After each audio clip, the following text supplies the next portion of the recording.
안녕하십니까. 바른 목소리 전국방송을 찾아주셔서 감사합니다.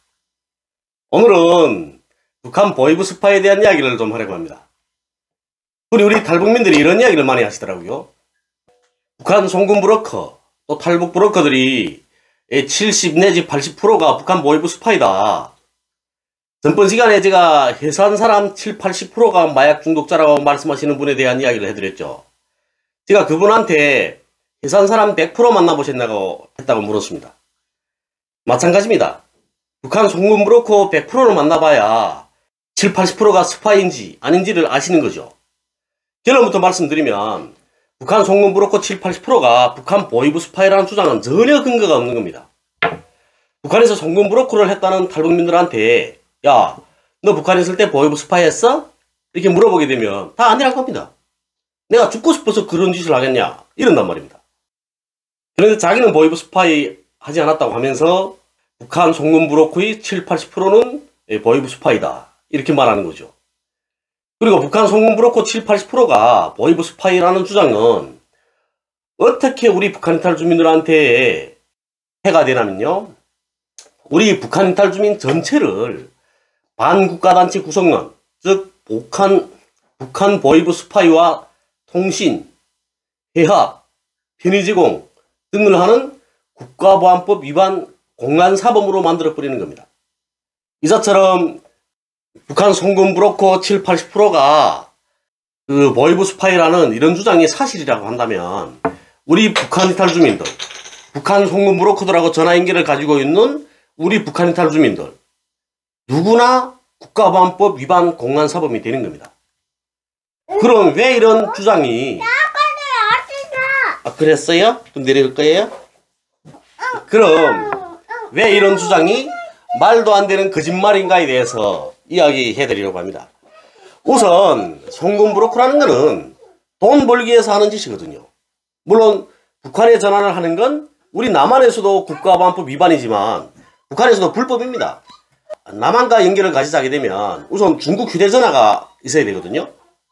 근데 중국 휴대전화를 소지하는 건 북한에서 불법입니다.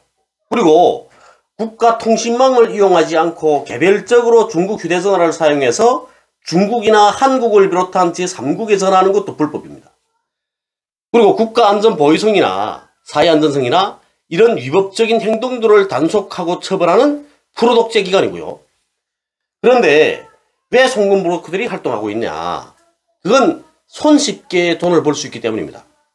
원래 수수료를 중국 계좌를 가지고 있는 사람이 10%, 북한 내에서 돈을 지불해주는 사람이 10%, 또 전화를 연결해주는 사람이 10%를 떼고 나머지 70%를 그 가족한테 줍니다.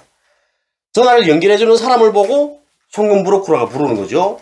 그런데 이거 모두 불법입니다. 보위부나 안전부 모두 이런 불법 행위들을 단속하기 위해서 존재하는 기관이고요.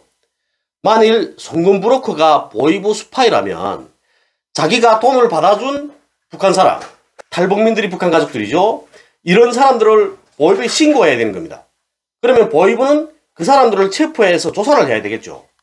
그런데 여기서 가장 큰 범죄를 범한 사람은 송금 브로커입니다. 탈북민 가족들은 송금 브로커가 휴대전화를 가지고 와서 남한에 있는 가족들과 연결을 시켜주겠다고 하니까 전화를 했을 뿐이고 송금 브로커는 중국을 통해서 돈을 들여다가 그러니까 밀수인 겁니다. 유보벌경 내지 밀수인 거죠. 탈북민 가족들한테 주니까 불법 휴대전화 소지, 불법 외화 밀반입, 유보벌경 혹은 밀수 등의 제목에 걸리는 겁니다. 거기다 심하게 되면 비밀누설, 간첩죄까지 포함될 수 있는 거죠. 송금 브로커는 이런 무시무시한 제목을 쓰게 되는 겁니다. 그런데 보이브에 신고할까요? 신고하는 경우들도 있습니다. 제가 이전에도 말씀드렸지만 북한 형법은 자수하는 자는 살려주게 되어 있습니다. 그러니까 자수하는 경우들도 있는데 이런 경우들은 극히 드뭅니다. 어떤 경우에 자수를 하냐면 송금 받아줬는데 그 가족들하고 트러블이 생겨가지고 뭐 가족들이 신고하겠다 할 때 이럴 때는 자수를 하는 거죠. 그때는 먼저 자수를 해야 사니까 자수를 하는 겁니다. 자수를 하게 되면 자기가 범죄 행위에 사용했던 휴대전화를 보위부나 안전부에 바쳐야 됩니다. 그걸 바치면 보위부나 안전부는 포렌식 하는 거죠. 통화기록 삭제해도 포렌식 하게 되면 폰에 있는 내용들 다 꺼내게 되어 있습니다. 그거는 북한 사람들 다 압니다. 송금 브로커도. 그리고 조사를 하는 거죠. 이 번호는 누구 번호냐? 누구하고 연결시켜줬냐? 이렇게 묻는 겁니다. 그러면 불어야 되는 겁니다. 자수도 한 판에 숨길 필요가 전혀 없는 거 아닙니까? 그러면 보위부나 보안소에서 그 대상자들을 불러다가 또 조사를 합니다. 그 사람들과 말이 또 맞아야 되는 거죠. 서로 말이 틀리게 되면 말이 맞을 때까지 조사를 합니다. 정말 피곤한 일입니다. 이렇게 해서 모든 걸 다 드러났습니다. 그러면 돈을 송금받았던 탈북민 가족들은 어떻게 할까요? 그 사람들한테는 별다른 처벌하지 않습니다. 왜냐면 송금 브로커가 있기 때문에 그 사람들이 돈을 받은 거거든요. 송금 브로커가 휴대전화 가지고 전화를 시켜주지 않았습니까? 그리고 그 돈을 국경을 통해 넘겨온 돈을 또 줬고요. 그것도 탈북한 자기 가족한테서 받은 거 아닙니까? 자기 가족한테다 전화를 했고 자기 가족한테서 돈을 받았기 때문에 처벌하지 않고 비판교양이라는 걸 합니다. 그러면 비판교양이라는 건 뭐냐? 비판서를 쓰는 겁니다. 나는 언제 어디에 가서 누구와 함께 남조선에 있는 가족과 어떤 내용의 전화통화를 했고 돈을 얼마나 받아서 어떻게 사용했습니다. 앞으로 이런 결함 고치고 어떻게 살겠습니다. 이렇게 쓰는 겁니다. 그러면 끝이 납니다. 그 다음에는 그 송금 브로커를 다시는 보지 않는 거죠. 만약에 남한에 있는 친척이 북에 있는 가족들한테다가 돈을 보낼 생각이 있는 한 송금 브로커는 또 찾아오거든요.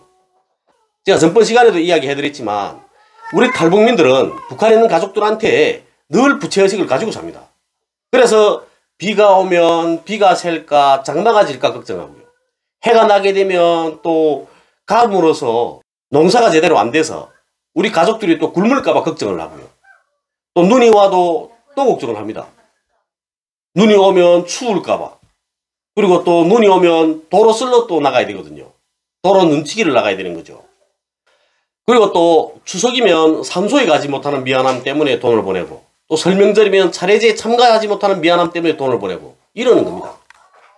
그래서 북한 가족하고 1년만 소식이 끊어지면 안절부절 못합니다. 그리고는 주변 탈북민들을 통해서 또 북한 가족들과 전화 연결을 가지려고 또 노력을 하죠. 무진해를 씁니다. 사람 찾으러 보내는 것도 돈을 지불해야 되거든요. 국경 지역 내에서 사람을 찾는 것, 만약 무산군이면 무산군, 해산시면 해산시 안에서 사람을 찾는 건 30만 원입니다. 그리고 도내에서 찾는 것, 만약에 함경북도 그리고 또 양강도 이런 도내에서 찾는 경우에는 50만 원, 다른 도는 100만 원입니다. 평양 같은 경우는 더 올라갑니다. 이렇게 다 정해져 있습니다. 그래서 우리 탈북민들은 가족들한테서 소식이 얻게 되면 돈을 들여서라도 또 사람을 보내는 겁니다. 브로커를. 고향까지 몇 번씩 보냅니다. 그리고 그 브로커가 우리 고향에 가서 사람을 데려다가 전화를 시키고 그러면 또 돈을 보내주죠. 그렇기 때문에 송금 브로커가 잡혀서 불거나 자수해서 조사를 받았다고 하더라도 돈을 받아 쓴 탈북민 가족은 비판서만 쓰면 되기 때문에 탈북민 가족의 입장에서는 숨길 일도 없습니다. 있은 사실을 그대로 말하면 되는 거죠. 보위부에서 찾아오면요. 대신 보위부 보안소에 자수한 송금 브로커는 다시는 송금 브로커 일을 할 수 없습니다. 탈북민 북한 가족들은 처지 공통성이라는 게 있거든요. 그래서 그 지역 내에서도 자기들끼리 다 연결이 되어 있습니다. 그리고 또 북한은 오랫동안 한 지역에서 살고 있지 않습니까? 그러니까 누구네 집에 딸이 탈북을 했다. 누구네 집 아들이 탈북을 했네. 누구네 집 아들이 한국 가 있네. 이런 걸 다 알고 있습니다. 그 동네 사람들은. 그래서 탈북민 가족들은 서로 연결이 되어 있게 되어 있는 겁니다. 송금 브로커가 만약에 불어서 보위부 조사를 받았다고 하면 탈북민 북한 가족 사이 그것뿐 아니고 그 지역 사이에 순식간에 소문납니다. 누가 어째서 잡혀 들어갔다더라. 그러면 그 송금 브로커는 다시는 그런 일 하기 힘든 거죠. 보위부 보안소에 체포됐다가도 다시 송금 브로커를 하는 경우들도 있습니다. 그런 사람들은 어떤 경우냐면 자기가 책임을 진 사람들입니다. 들어가서 다른 사람도 불지 않고 자기 혼자서 책임지고 처벌받았을 경우 그런 사람들이죠. 어떻게 그런 경우들이 있을 수 있냐면 이런 경우도 있는 겁니다. 휴대폰 회수당하지 않으면 되죠. 휴대폰을 회수당하지 않고 그 다음에 내가 입 다물고 지키면 됩니다. 마지막까지. 아니야, 저는 책 좀 편지 좀 물어보고요. 네. 아빠 이거 저거들 하고요. 예? 빨리. 이야, 책. 빨리. 치킨 좀 줘요. 치킨. 빨리. 만약에 내가 한국에 지금 전화하고 있는 상황인데 보이브가 탁 들이쳤습니다. 그래 현장에 체포되는 경우 그런 경우들이 있거든요. 집에서 전화하다가 그런 경우에는 바게트 같은데 물이 담겨져 있는 데다가 휴대폰을 넣습니다. 문 안 열어주고 넣거든요. 그러면 그게 안에서 그 배터리가 살아있으니까 그게 합선이 되면서 못 쓰게 됩니다. 그런 경우들도 있고요. 그 다음에 또 돌로 쳐서 망치를 쳐서 아예 족살내버립니다. 그걸. 그러면 어쩌지 못하죠. 증거 자료가 없으니까. 대신 증거인멸로 인해서 처벌받게 되는 겁니다. 가중처벌 받는 거죠. 근데 증거인멸 때문에 추궁받고 또 가중처벌 받는 게 오히려 나은 겁니다. 그게 편한 거죠. 내가 그 증거인멸 때문에 가중처벌 받는 게 무서워서 이 휴대폰을 그대로 내가 바치게 되면 그러면 어떤 일이 생기냐면 이 휴대폰에 있는 모든 사람들을 다 찾아드립니다. 다 불러드리고요. 그리고 다 이게 다 확인해야 된다. 일일이 다. 그런데 거기에 내가 모르는 것도 있거든요. 왜냐면 송금 브로커들은 이렇게 서로 또 연결되어 있습니다. 그래서 누가 또 전화 하려가겠다 하면 내 휴대폰 배터리 다 떨어져 그리는데 네 휴대폰 좀 빌려줘 하면 내 휴대폰 빌려주죠. 그럼 그 친구가 또 산에 올라가서 또 내 휴대폰 또 쓸 수 있는 거 아닙니까? 그러면 거기에 나도 모르는 번호가 들어가 있는 거죠. 그러면 그런 번호가 있는 경우에는 진짜 조사 기간이 오래집니다. 내가 모르니까 그 불지 않으면 안 되거든요. 그런 경우들이 있기 때문에 어쨌든 그런 경우들이 아니더라도 우선 핸드폰 회수당하지 말아야 되는 겁니다. 그래서 다 족살을 뿌리는 거죠. 그리고는 그 다음에 나 죽이라 하는 겁니다. 근데 북한 보위부 보안소에서 고문한다 그러지 않습니까? 근데 그건 개소리입니다. 제가 일전에도 말씀드렸지만 북한 보위부 보안소의 경우에는 특수부대 출신들이 많습니다. 그러니까 특수부대에서 10년 동안 치고받는 것만 배웠죠. 그러다 나니까 말보다 주먹이 먼저 나가는 경우들이 많은 겁니다. 야, 왜? 울지 마.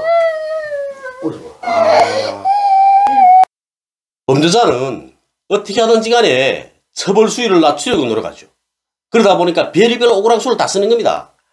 그러면 조사하는 보위원, 보안원들의 그 수준이 따라가지 못하면 주먹질을 하게 되는 겁니다. 그럼 주먹질 한번 하면 또 개고함 지르는 거죠. 야, 사람 죽인다. 뭐 이러면서 또. 그리고 너 새끼 내 나가면 옷 벗기겠다. 막 이렇게 고래고래 소리 지르는 거죠. 그러면 어찌지 못합니다. 걔들도. 오히려 얼리거든요. 그 인권 문제 제기되게 되면 군복 벗습니다. 자기들도. 이렇게 주먹질하는 일은 있어도 고문이라는 건 없다는 거죠. 뭐 기구 가지고 하는 거. 네? 그런 겁니다. 남한에 와 있는 탈북민이 34,000명이 넘는다고 합니다. 그 사람들 중에 보위부 보안소에서 조사받아본 사람이 한둘이 아니겠죠. 우리 집사람도 한국 기도하다가 내몽골에서 체포돼가지고 북송됐었거든요. 그래서 노동계와 3년 살았습니다. 그리고 또 탈북에서 저를 만나서 지금 행복하게 살고 있는 거죠. 제 아내하고 함께 노동교화소 생활한 친구도 옆에 살고 있습니다. 그 친구들이 증인입니다. 그렇기 때문에 고문 같은 게 없다는 걸 증언해줄 사람들은 많은 겁니다. 그리고 송금 브로커들 같은 경우에는 북한 사법기관의 눈에는 범죄자에 불과합니다. 북한에는 송금 브로커들이 아니더라도 범죄를 범하지 않고 당에 충성하는 사람들이 많습니다. 그런 사람들도 많은데 하필이면 범죄자로 스파이를 쓰겠나요? 범죄자들이 스파이 활동을 했다고 하는 경우들이 이런 경우들인 겁니다. 범죄자가 자기 범죄 행위에 대한 처벌 수위를 낮추기 위해서 사법기관에 자수하거나 또 다른 범죄자들이 범죄 행위에 대해서 고자질하는 경우들입니다. 이런 건 살자고 하는 짓이고 사법기관의 경우에는 범죄자들로부터 이런 고자질을 받으면 앞으로도 계속해서 네 고자질 해야 돼 이렇게 말하게 되는 거죠. 네 잘했어. 앞으로는 계속 해야 돼. 그걸 보고 보위부 스파이라고 말하고 있는 겁니다. 근데 이건 웃기는 거죠. 북한은 범죄자를 스파이로 쓸 정도로 낙후하지 않습니다. 오늘 방송을 구독해 주셔서 감사합니다.